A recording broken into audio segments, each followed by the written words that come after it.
Have you ever wanted to learn how to debate? Well, today's your lucky day. We will be teaching you two of the most popular styles, beginning with the Lincoln-Douglas format. So firstly, Lincoln-Douglas, a one-on-one format where participants will go for and against a concept. This will be focused on morals, values, and policies. For example, animal testing. And how will this work, you may be asking yourself? What it consists of.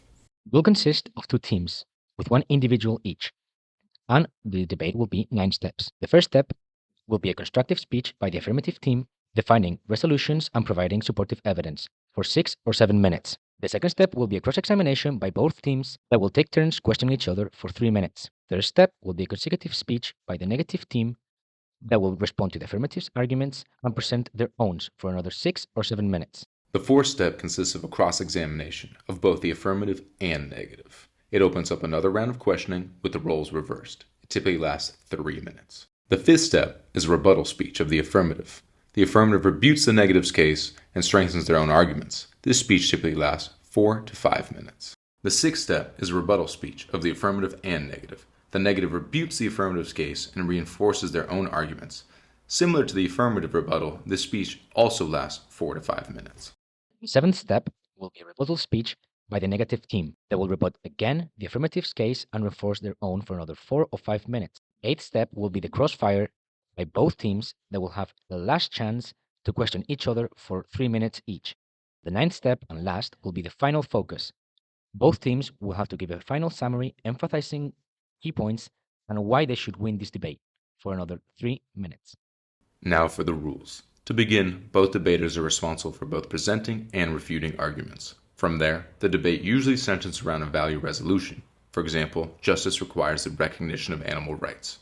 Moving on, the focus is on logical reasoning, ethical principles, and philosophical analysis rather than a purely empirical or policy-based discussion. From there, no new arguments should be made in the rebuttal segments. Moving on, the judges will evaluate the persuasiveness and strength of the debaters, and to finish it out, different rules may apply in different tournaments. Amazing! And now that we've just learned about this interesting approach, let's move on to something a little more team-oriented, continuing with the British parliamentary system. This format will be composed by 4 different teams, 2 of which will be opening while the other 2 will be closing. This format of debate will focus on current affairs. The British Parliament system is one of the most popular debate formats.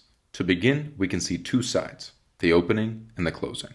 On the one hand, the opening government, which has 2 roles, the Prime Minister and the Deputy. On the other hand, the opposition, that has a leader and a deputy. In addition, the closing party has another 2 teams, the closing government, which is based on its member and the whip, and the same to the opposition, which has its member and whip. Opening government. Specifically, the Prime Minister supports the motion by defining it, and he avoids overly complex arguments.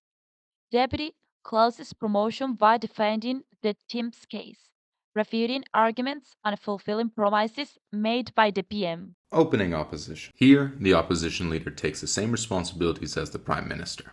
Likewise, the deputy takes on the same role as the previous deputy. Closing government.